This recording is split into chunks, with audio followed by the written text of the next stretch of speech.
Hello, everyone. I'm Keith Karlsson, and welcome to part two of my conversation with Johann Dettweiler. A lot of people obviously say it's not what you know, it's who you know. And obviously, you've had a very successful career, and it's still growing. What would you say in terms of networking? Some of the methods that have worked for you in the past, both in your industry and out of the industry. Yeah. Well, networking now, obviously with like LinkedIn and everything like that, Easier now than ever, you would think, I mean, right? it's so easy. I mean, right. you can literally put a post on LinkedIn and you'll start just having companies reach out to you for partnerships. It's crazy. But one of the things that I have really started to see and what has really grown TalaTek's partnerships is being honest whenever somebody calls you. And what I mean by that is like the FEDRAMP program is a very confusing program. There's a lot of details that you have to learn. And so we get a lot of clients that reach out to us and ask us, we're being told that we need to meet FEDRAMP. Can you do this work for us? And my first thing is that I always schedule a call as soon as anyone reaches out. We set aside a half an hour. And I tell you what, like 75% of the time when these people reach out to us, they don't actually need us. They don't need us to do that work. It's work that they could do themselves, or they're being misinformed. They're being asked for FedRAMP when they don't need FedRAMP. And honestly, I have talked myself out of a lot of work. But in doing that, we've developed these really amazing partnerships because these people know that when they ask us a question, it's not just business oriented. We're interested in sharing knowledge. We want to make the entire IT security environment more aware, more informed.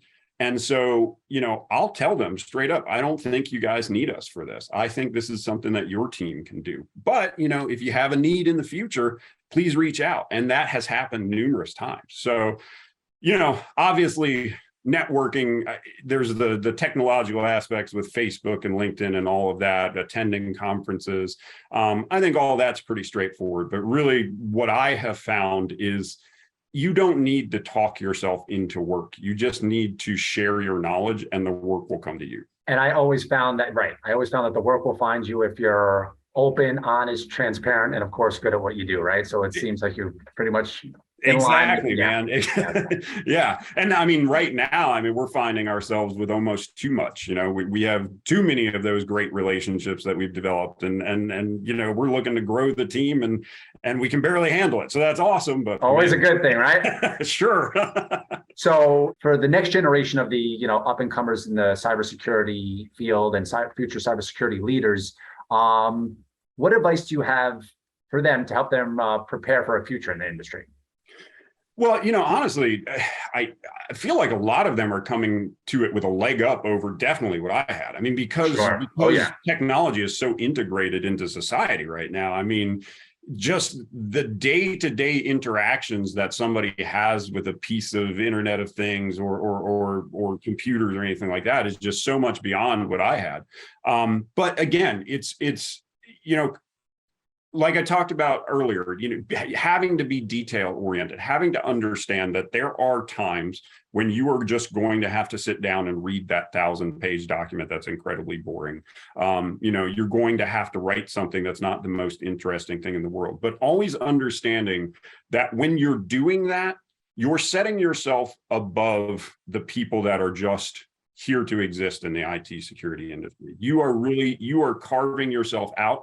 And while it may not seem like it at that point, you will definitely be rewarded for knowing that 1,000-page document or having the capability to write that really tedious document, because that knowledge is now something that you own, and it's something that you can share, and it's something that people are going to appreciate. And again, that sets you above a lot of people out there that are just kind of, treating it like a job, not necessarily looking at it as a career. So it's just understand that, you might not always love what you're doing, but it's always working towards a larger goal, and people respect knowledge. They really, truly do, especially in this industry.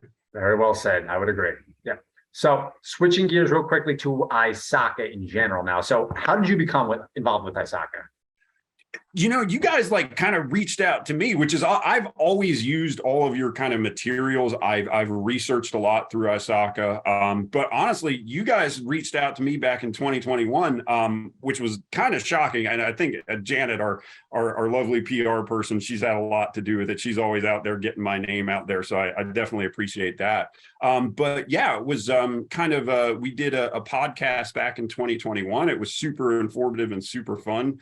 And then, obviously you guys are just one of the biggest names in the IT security industry. So, whenever I do a Google search, I usually end up using your materials and things like that. So, it's just kind of been it's just been a mutual relationship so far, and it's been really great. How do you think that ISACA would help the next generation of industry leaders? I know we spoke about, how you see the next generation of leaders and your advice, but how can ISACA help the next generation? I mean, it's 100% through your training materials, through your programs, your in-person courses, everything like that. You guys have started to also move a little bit more from just the sort of really specific security focused certifications and things like that into more of those, executive level, C-level type, certifications. Do you want to be a CISO? Well, there's a course that can teach you that. And that's really invaluable because, like we were talking about earlier, the ability to delineate work. I never thought that was like a skill that you could learn. But it is. And you guys actually are starting to develop course material and resources that talk about, soft touch skills is probably the way to describe it, the skills that you need to manage and become an executive. And again, I never really thought that was even a thing. I just thought it kind of comes along, as you get more experience, you get better at that. But that's not true. It's something that you have to practice. It's something that you have to read about and understand. And I think that's just a really key area that ISACA is moving into, that is really awesome, is the ability to kind of spread out your knowledge factors from very focused areas to a little bit of those more soft touch areas. Yeah. So one of the final questions that I had, again, regarding ISACA in general, but is very important to me, and it's one of the things that I've always spoken about, no matter where I've worked, no matter what audience I was speaking to, whether it was friends or family or coworkers, but especially in the field that we're in, right? It's in terms of cybersecurity and IT in general, things are changing so fast. Just like even when I speak about, again, whether it's cybersecurity or even when I'm talking about like marketing these things, it's like things are changing on a year to year, and now it's like a month to month basis, that how things were 10, 20 years ago are so different than they are today. I could even make an argument that things a year or two ago are so much different than they are a year today. It's like it's always changing, and it's tough for a lot of people to wrap their head around the constant changes and the amount of changes. So I guess given all the current trends and the news and information flow, how do you stay on top of what's coming next, and how do you self-educate? Yeah, absolutely. So, the nice thing about the IT security industry is everyone is very forthcoming with sharing information, so signing up to those bulletins, ISACA has their blog posts and bulletins, as a IT security professional that works with the government, CISSA and DoD and DHS all have bulletins where you can get notifications of both trends as well as kind of 0-day things that are happening within the industry. So that's really kind of key, is making sure that you're an active participant in the environment, right? You have to read those blog posts. You have to kind of decide, what is important to where I'm at right now and what do I want to learn a little bit more about. And then obviously with the certifications, the requirements for continuing education. When I first started getting the certifications, I looked at those as being pretty burdensome, quite frankly. I was just like, oh man, I'm still learning. I got this job and now I have to maintain all this. Now I find those to be incredibly helpful because it gives me a reason to go out and say, this is the next thing that I want to learn about. And I'm going to do this, one, because I need to get 40 hours of these credits every year. But also I know that this is an emerging trend. So let me educate myself about it. So recently I just took a course on containerization because that's the next biggest thing, right? Everything's being containerized right now. So why not do a 25-hour deep dive course on how to do containers? Do I do that on a day-to-day basis? No, I don't deal. Stole the next question. Yeah, I was going to say, so how often do you do that, and how do you balance? Where do you find the time? Yeah. So, unfortunately, you do have to make time. And I'm fortunate enough to where my organization actually understands that training is part of your security career, right? So my organization will cover any costs of testing and security classes. If you have no projects doing studying on company time is accepted. It's actually, it's requested that we ask people to do that. But 9 times out of 10, I'm still doing it at night or on the weekends just because you got a lot going on. But it's something that is important. You have to understand that there is no point where you're going to be able to become stagnant when you have an IT security career. Like you said, everything's changing. I mean, containerizations, that just kind of, it's been around for a while, but we are really starting to see that crop up probably in the last 12 months, where almost everyone coming to us is containerized. When that first started becoming a popular word, I was like, I'm probably going to have to inform myself about this, because I knew the idea, but people were coming and asking these really specific questions. And I was like, well, I can't answer. The flag goes up, the ears go up. Yeah. Exactly. It's so like I said, a 25-hour deep dive course in containers to understand it a little bit more. It's prioritizing too. As an IT security professional, you are allowed to have your specializations and things that you like more than other things, right? I'm not a huge fan of development or anything kind of around that. So I don't know any languages. I don't really, I just know the basics. And I've kind of accepted that I'm not ever going to be able to learn that. I hopefully have team members that can help me out when I need it, but I'm not going to specialize in that area. Can you speak to that? Finding the spot in the, in IT and cybersecurity that you're most comfortable with, that, because obviously you don't want to get lost in the day-to-day of something that you don't have a passion for, or something that gets redundant. Can you speak to finding something that does interest you, that you could sink your teeth into? Yeah, 100%. I mean, that's something that you need to do. In every aspect, every facet of life, right? It's so broad. I mean, IT security, you could have somebody that specializes in just doing disaster recovery, which is just one small part of a larger, but it's so important, and that is something that you have to do as an IT security professional, is say, look, I am interested in this. I am interested in. So for me, it's compliance. It's sort of the policy, procedure, documentation involved with having a system running. I'm not really super enthused about learning about encryption or, looking at how various systems communicate and monitor their borders and things like that. I'm more interested in, you have this really, really great piece of cutting edge technology that uses heuristics and looks at the traffic patterns and is like cutting edge, but have you documented it correctly? And have you explained how it's actually being used to the point where it's compliant with the requirements? Because just because something's brand new and cutting edge and maybe better than the previous versions does not necessarily mean that it's going to be compliant unless you take the time to document it properly and explain it properly. And so that's always been sort of my area of interest, is creating and helping people to develop that documentation, especially when they have cutting edge solutions.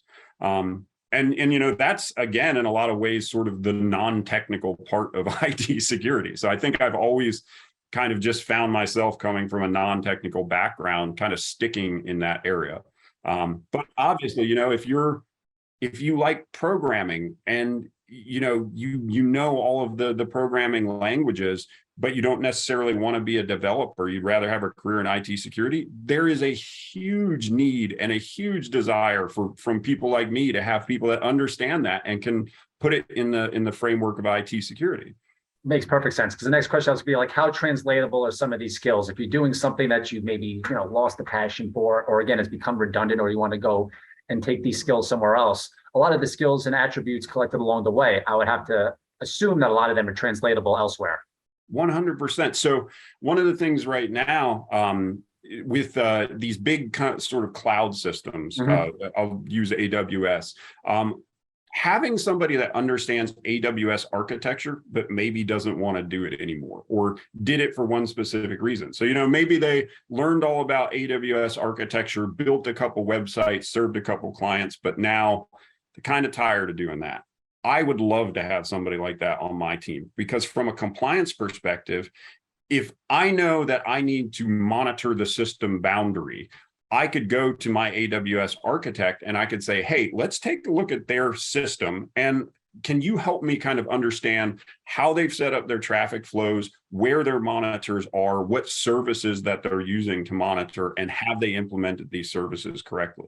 So, while they're not hands-on building anything or configuring anything, they're using their knowledge to look at what's there and tell me if they've done it properly. And that's hugely important. And you can do that with anything, So if you're a specialist in Java, and like I said, you used to develop applications, but now you don't, there are a bunch of controls where I have to look at the language and make sure that it doesn't have errors written into the code. You can help me with that.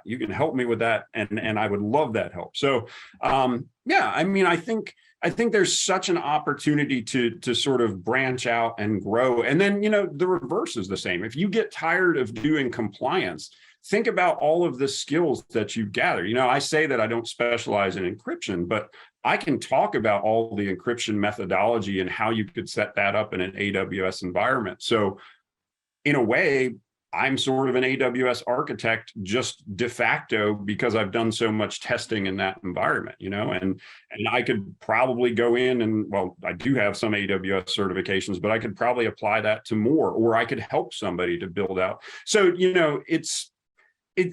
you really, if you're getting tired of one area, I think the nice thing that IT security presents is the ability to just move into a new area and find your interest. Yep. Couldn't agree more. So as we start to wrap up, we usually close out with some interesting facts. Now, it's funny because we spoke about the music, right? We spoke about the rock and roll stuff, spoke about the audiobook. So a lot of the things that I wanted to bring up, we already tackled. So let's really quickly want to talk about your carpentry skills and building your own personal bars. Yeah, man. So I am, not a professional, a hobbyist at best, I think. But when I do find myself with free time, that's usually I'm out in the garage with all kinds of power tools and usually a beer. And so one of the last things I put together was I bought a bunch of old wine barrels, and then I got one of my neighbors had a fallen tree, and so basically I took the wine barrels and the tree and made myself a bar. And then actually, so I don't know if you can see, but I built my office. So that's all. Oh, wow. Yeah, man. So that's awesome, man. Thank you. Yeah, that was one of the first things when we moved into the new house. My wife was like, you're going to be in your office a lot. I'm going to let you do whatever you want to it. I was like, yes. How long did that take you? That was a good 6-month-long project. Okay, I figured as much. So it's funny because when I was first reading, I was like, oh man, put together his own bar. He's in the music, because at first your mind goes towards, oh, he built, built out a bar, for people to go to instead of a personal bar. So I'm thinking rock and roll, a bar. I was like, oh man, me and Johann are going to get together just fine. Dude, it's been fun, man. So, So in addition to real quickly, the audiobooks and the rock and roll, speak to your love for like Metallica, and I think you learned Kill 'Em All, the guitar riff. Yeah, man. So like, this is so not anything to brag about, but so I've been playing guitar for probably like 25 years, right? I'd love to pick it up. I would. Yeah, I should be so much better than I am. But recently I finally sat down. I was like, all right, you're going to start learning Metallica from their first record all the way through. So I've finally taught myself how to play all of Kill 'Em All, which is their first record. But the funny thing is like, if you ever walk into a Guitar Center on like a Saturday morning, you'll find like 10, 12-year-olds that are ripping out like Jimi Hendrix solos and, killing Pearl Jam and Alice in Chains and Metallica. So what I've done is probably nothing to brag about, but at least it finally makes me happy. I can say I can play along to Metallica's very first record. And I've just recently moved on to their second record, where I've understood that they got a lot better at playing guitar in between those two. Little victories. Yeah, exactly. Little victories. Small victories.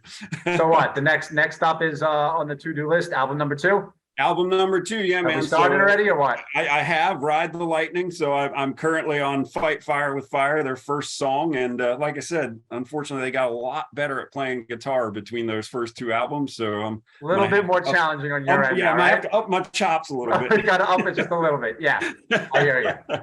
Any other topics that we want to talk about really briefly, or anything that you want to mention or discuss before we kind of part ways here? I really would like to highlight, for anyone out there that is looking for a career or looking to switch careers or is just interested in IT. I can't say enough positive things about IT security. I mean, we are in such a need for skilled people right now. I mean, it is so hard for us to hire. A lot of opportunity out there. The opportunity is huge. The pay scale is great. I mean, I think it definitely tops a lot of other industries. A lot of industries, yeah. Yeah, man. I mean, you can start with a really, really good salary. Everyone has benefits and 401ks and all of that, because we're all trying our best to attract the best talent. So, if you're just graduating high school, the thing about IT security is, like I talked about, kids that are graduating high school, they've had more exposure to technology than I probably had in my entire life, so they're not at a disadvantage just because they're young. They could easily become, one of the best players in IT security in just a few years, and really see themselves with a great salary, a great life, and a great career very quickly. And then the same for somebody that's just tired of where they're at. It makes no difference how old you are. If you have a desire to learn, there's so much to know. And if you're dedicated, man, this is an awesome career path. Yeah, I couldn't agree more. Johann, thank you so much for your time, man. You and I could probably talk about this stuff all day, but that's all the time we have for today. So all right, man. Maybe we can do it again. Yeah, no, I want to thank you for taking the time to chat with me today. Hopefully we can do it again soon. And to the audience, if you want to learn more about Johann, click on the link in the description below. I'm Keith Karlsson, and thank you all for tuning in. Thank you. Thanks, Keith.